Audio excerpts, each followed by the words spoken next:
Okay, if you are on Windows 11 and you want to customize your taskbar to have more space by hiding this search box or minimize it, let's do it. Okay, just simple. You just right click somewhere on the taskbar, go to set taskbar setting, and you can see search here. If you so, let me minimize it, make it small. If you choose high, it completely gone. But your if you want to start search, just press start and then you can start typing. It works fine. And if you just icon only, it's keep like this, or icon with the hydra bar, small, or switch box it big like that. So it depends on your preference.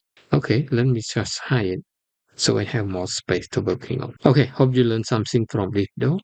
Follow for more. Thank you.